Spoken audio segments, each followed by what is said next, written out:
Chapter 1. Storm Warnings.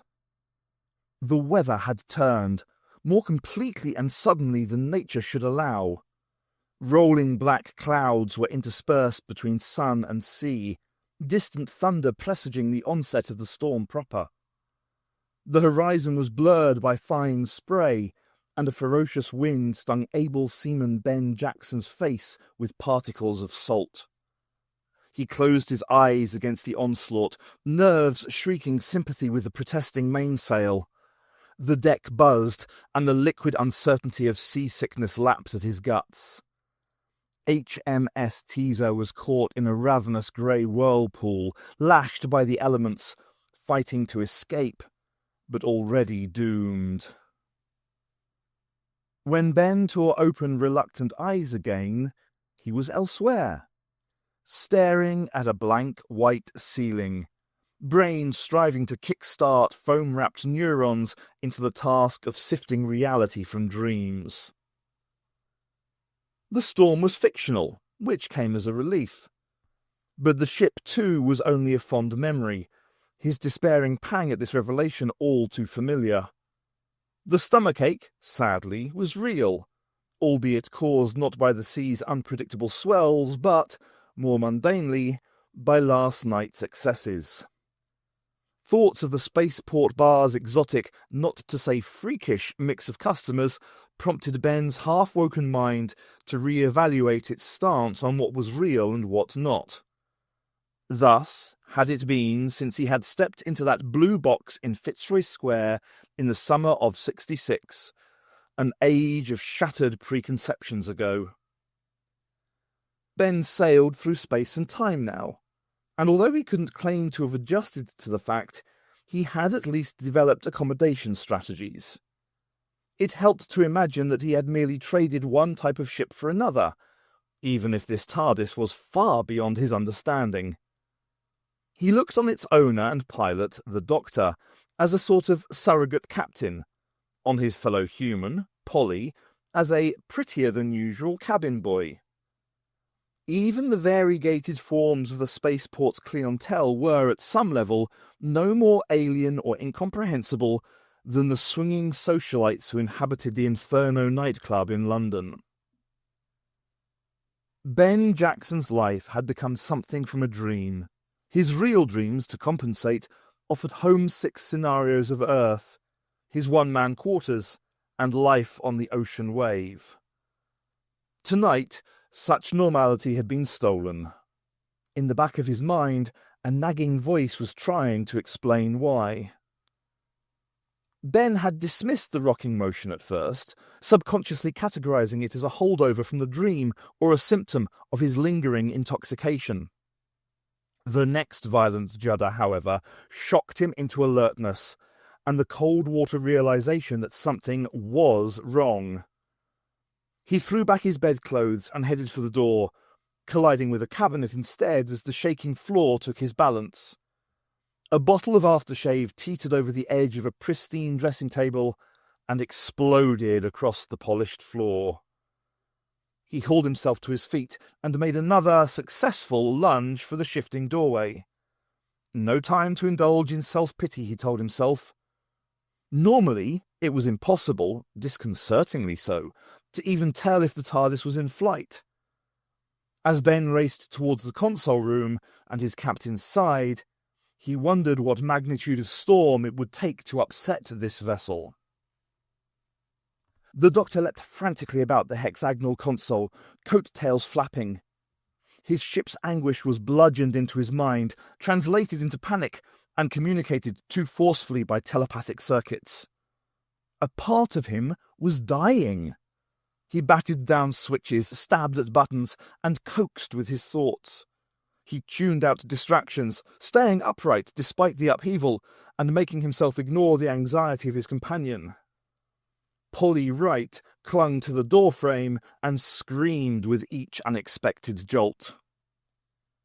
The TARDIS was careening through real space, an unaccustomed condition. The inertial compensators were sluggish with disuse and not designed for manual operation. The Doctor's task, he reflected, was akin to controlling a clapped-out runaway Cadillac by sticking both hands into its workings and groping for the steering column. Luckily, he had only to achieve stability for one vital second. Springing towards the bank of takeoff controls, he slammed home the dematerialization levers with a decisive thrust. The engines whined in pain, and the doctor belatedly remembered to cross his fingers. "What the heck's going on?" The cry came from Ben. He had arrived at Polly's side, face red, pyjamas wet with perspiration. He swayed and looked momentarily nauseous as the floor dropped a few centimeters, then leveled out. Polly gasped and closed her eyes. The doctor let out the breath he had been holding and clapped his hands together with satisfaction. "We had a small collision, Ben, that's all. Everything's okay now." Ben looked aggrieved. As much, the doctor suspected, because he had arrived too late to be useful as because of the mishap himself. "A small collision?" he echoed. "There knocked me out of my bed, it did. I thought the old TARDIS had safeguards against that kind of thing." Ah, the doctor's guilt was showing, and he knew it. "I'm afraid I disengaged them." Mindful of his companion's accusing stares, he continued, "For once, I needed to follow a specific course, and with good reason." "Yes, well," said Polly, apparently recovered now.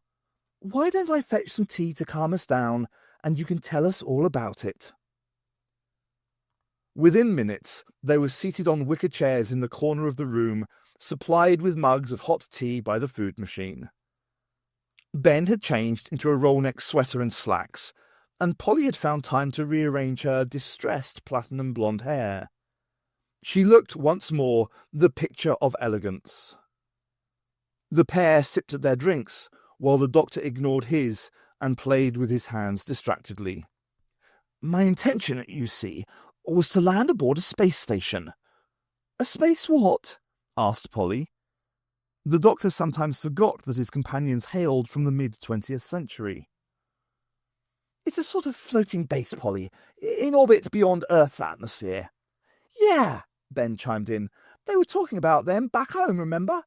When they sent up a satellite last year. This is the giant-sized version, I suppose." He looked to his friend for confirmation, and the doctor smiled indulgently. Polly shivered. "Oh, I don't see the point. To be stuck miles away from anywhere, alone in outer space?"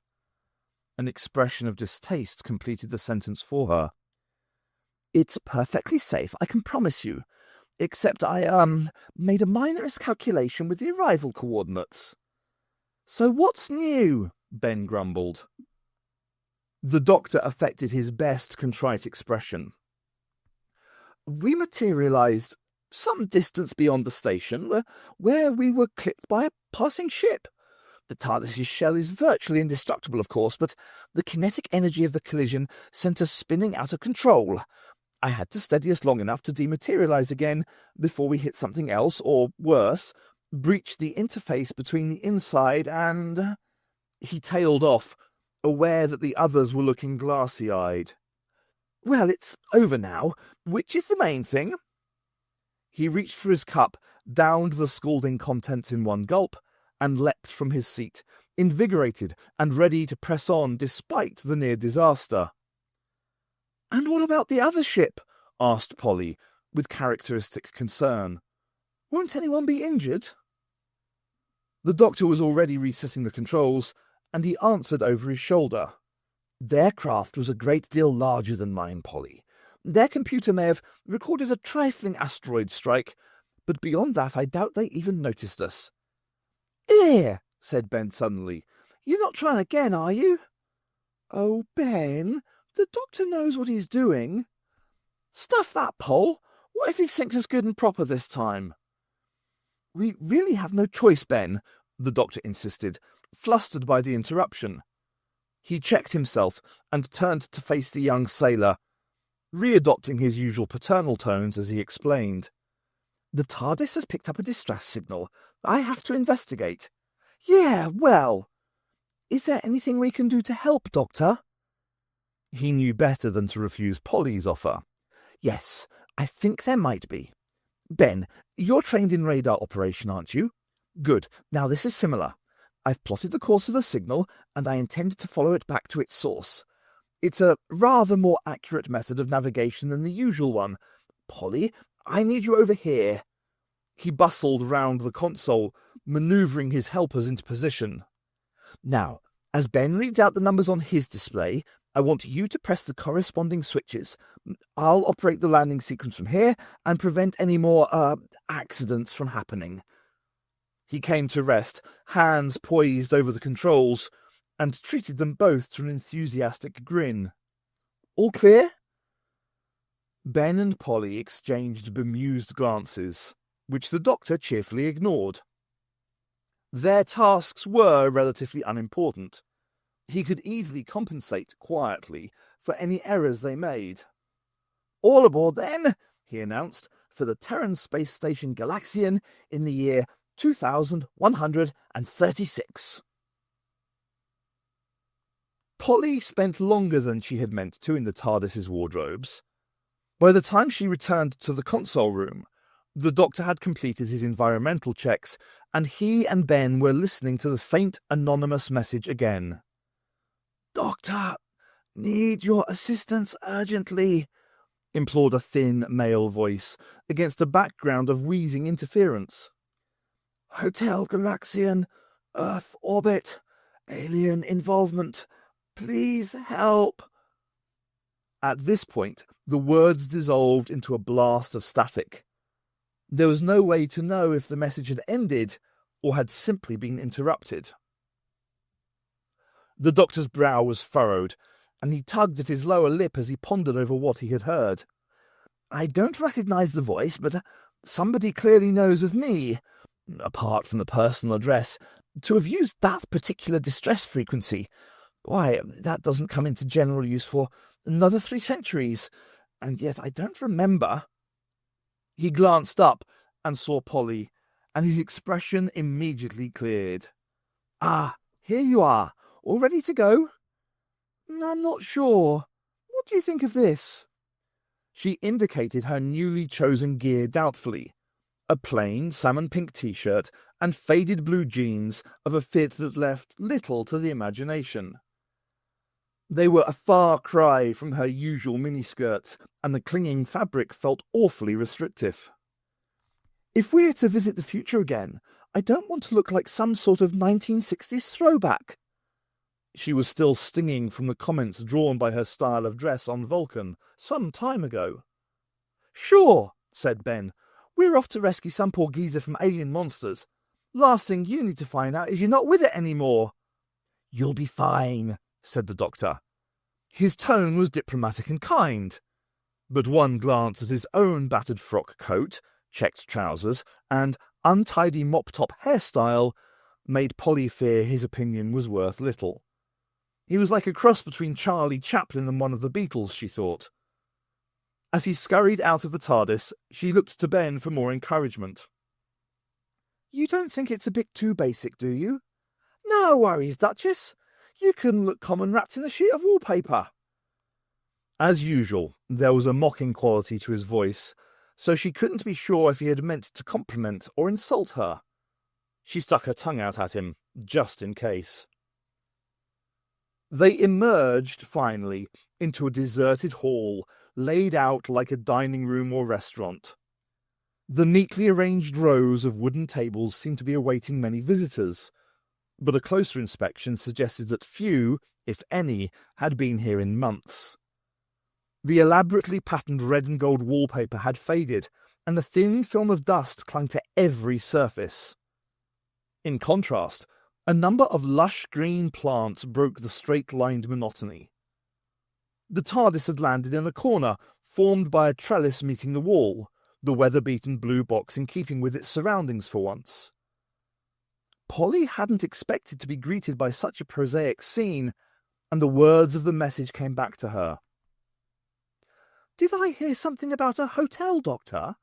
I thought we were going to a space station." He laced his fingers together, his expression apologetic. "I think you should look behind you, Polly." She turned and immediately threw a hand over her mouth to stifle a gasp. One wall of the room was transparent and concave, affording a breathtaking view of the cosmos.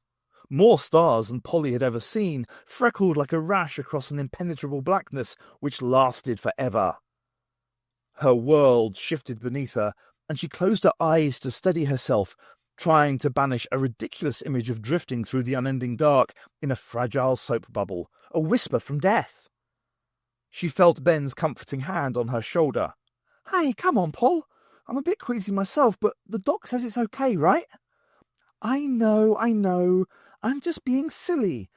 It took me by surprise."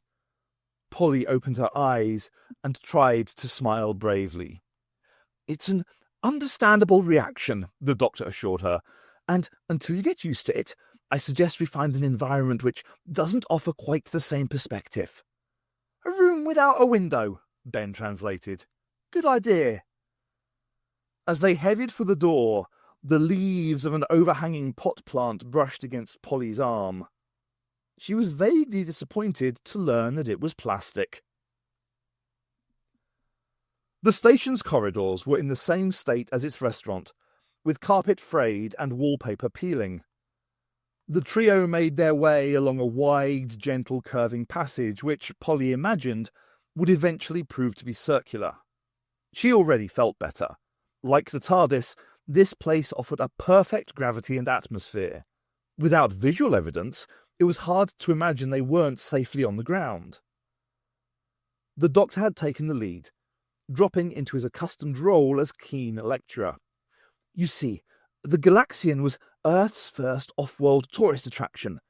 In its early days, interstellar travel was frightfully expensive, and there was really nowhere to go. For a more modest fee, you could hop onto a shuttle flight and take your holidays here, in space as it were. It was a popular idea in its time. His enthusiasm waned visibly as he cast an eye about himself. That time, I fear, is long past. "Is this what we're standing in, then?" asked Ben. An indented wall panel held a photograph of an alarmingly lopsided, vaguely spherical construct, which tapered to a point at both top and bottom. Its fine detail was hidden by shadow, but its edges glistened attractively in reflected sunlight. It was an impressive picture, but Polly had had enough modelling experience to know how cameras and lighting could fabricate the most alluring lies. "It looks like a child's top," she commented, and immediately suffered a mental picture of what would happen if it spun. The doctor had already moved on, speed-reading a row of ivory-framed certificates with insatiable curiosity. Commendations for the hotel's design and engineering principles. Awards from the corporate sector, too. Of course, a venue like this would have been convenient for international business meetings, and prestigious. "In its time," Ben reminded him. Yes, well, every dog its day, Ben, and the Galaxian's day ended with widespread colonization. Package tours to other worlds became commonplace, and the novelty value just wore off. I'd be surprised if it's still in business at all." "Well, somebody must be here," said Polly, "to have sent a signal." "Quite, and I wonder whereabouts we might find them." The doctor had stopped at another panel, on which a plan was displayed. Polly craned over his shoulder and saw that it was a cross-section of the hotel. Its centremost and widest level, she noticed, was reserved for docking and cargo storage. Above it, tiers numbered A1 to A10 in ascending order were used primarily for accommodation. Below, levels B1 down to B10 boasted amenities including a pool, gymnasium, and creche.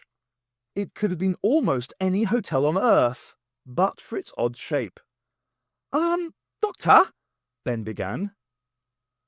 "The main residence bar, perhaps, or we could ask at reception, see if anyone has checked in." "Doctor?" Ben's second, more urgent call succeeded in getting his attention. "I don't think we'll have to look far." Polly heard the approaching footsteps a second after the doctor did. Without her realizing he had moved, he had somehow placed himself protectively in front of his companions. Ben seemed to resent this, and he jostled for pole position. Polly held her breath and shrank back against the wall. But the young man who jogged around the bend of the corridor posed no visible threat. "Hello, wait up there, I've caught you at last. We're not using this area, you know, but thanks so much for coming." He came to a stop as he reached them, too winded to speak. Polly and Ben exchanged playful looks, recalling their earlier conversation. The newcomer was in his mid-20s, about their age, and extravagantly dressed in a wide-collared purple silk shirt, a spangly silver jacket, and spectacles which boasted huge circular lenses and a lurid pink frame. For a second, Polly thought this might be what the best-dressed people were wearing this season, but then she would hardly have emulated them even with the benefit of foreknowledge. Fashion was one thing, style quite another. "Jeff Hornby," the fashion victim introduced himself, shaking each of their hands in turn. "I didn't think anyone else would make it, after World Corps did away with the flight and all. I thought we'd have to cancel, but with you three, we've got just enough players. Where did you come from, anyhow? Thomas told me you'd arrived, but he said no ships had docked. Some sort of Tiamat equipment?" "Or something," said the doctor, smoothly cutting into the flow. "I'm the doctor, and these are my companions Ben and Polly. You say you were expecting us?" Hornby looked uncertain before the doctor's probing gaze. "You are here for the mystery game, aren't you? Murder in Space?"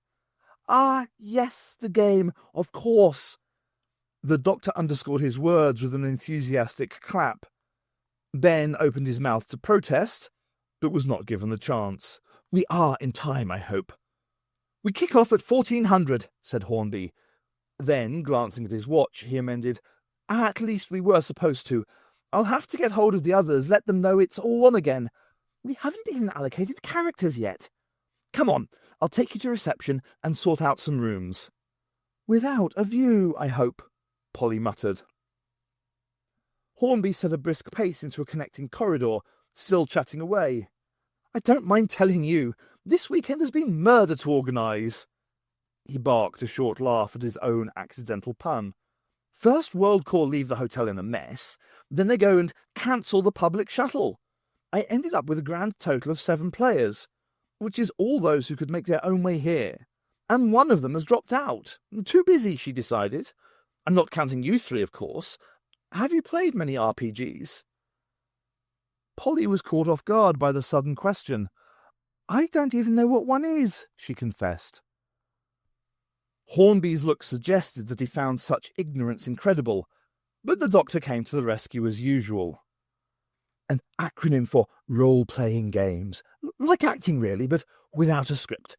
For the duration of the game, we each have to pretend to be someone else." "You'd be the expert on that," said Ben, unkindly. "Oh, that sounds like it could be fun," decided Polly. Jeff Hornby was studying her keenly. "You know, I can just see you in the role of Dame Natasha Moneybags. She's an heiress who likes to flaunt her wealth. She's not very nice, though. She thinks most of the other characters are beneath her.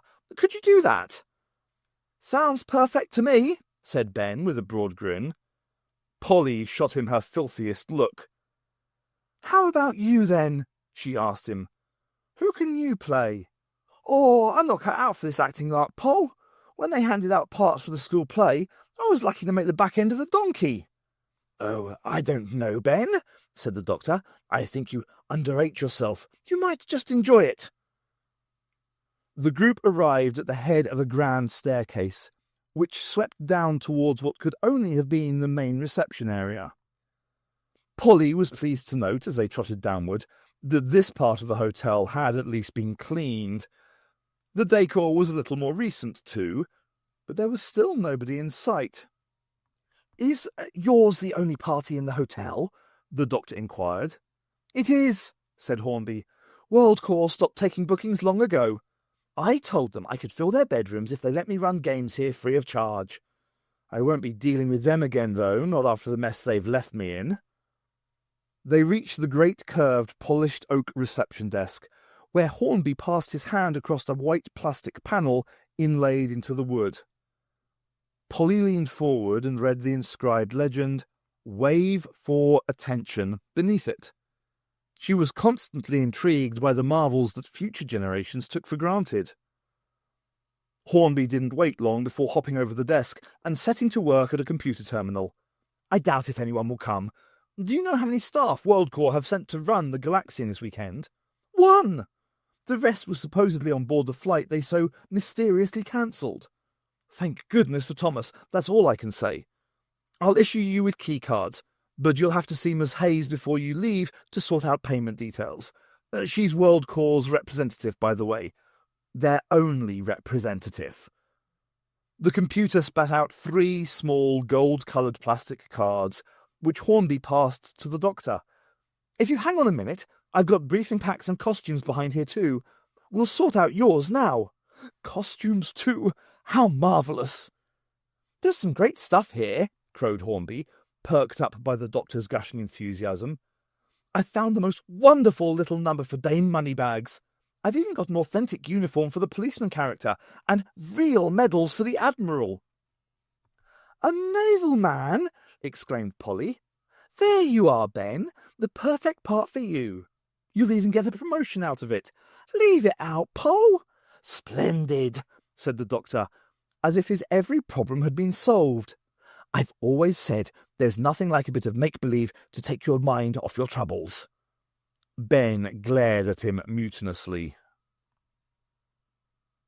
"I just don't see what he's playing at." "You know the doctor, Ben." "Do I?" Ben brushed the Admiral's uniform off an easy chair and dropped heavily into its place. An implausible number of medals jangled protestingly. Immediately, Polly was on her feet, retrieving the garment and brushing it down. Ben wished she wouldn't bother. A dull, persistent ache was building behind his eyes, and he looked at his bed longingly. "I knew the old doctor.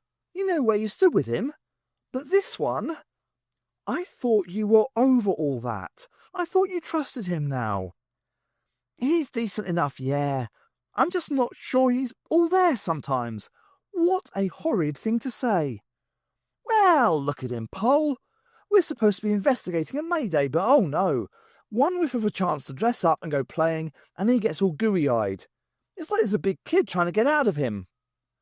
"And what would you do?" countered Polly, with a hint of irritation. "We don't know who sent the signal, nor what kind of danger he might be in. All we do know is that Jeff Hornby has never heard of the TARDIS, which rules him out. The Doctor just wants us to keep a low profile until we can work out what's happening, which means joining in with this PRG thing." Ben sighed, accepting her logic. "I suppose you're right, Duchess. I just wish he'd tell us where he's at more often. I never know what he expects of us." "And what would you prefer, Ben Jackson? Some bluff old sea captain with an eye patch and a parrot on his shoulder, barking out orders?" Polly thrust a hand behind her back and closed one eye, pulling her face into an exaggerated grimace. "Splice the mainsail, Jackson, and shiver me timbers against these Cybermen, me hearty." "Very funny," said Ben, laughing as he hurled a cushion in her direction. "Have a bit of confidence," said Polly seriously. "In yourself, if not in the Doctor." Ben pouted, recalling the previous night. Polly dragging him around the spaceport bar, mixing freely with Venusians and Draconians and those suspicious-looking things from Alpha Centauri, slipping into conversation with creatures of all shapes and colours, getting away with questions that Ben would never have dared ask, while he just stood there nodding politely and taking refuge in his beer. "I'll show you confidence," he retorted, hoisting his costume with determination. "A shilling says I find out who done it before you can." Polly breezed towards the door.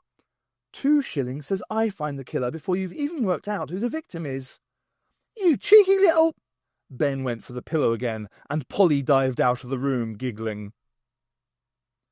When she had gone, Ben allowed his cheerful facade to drop.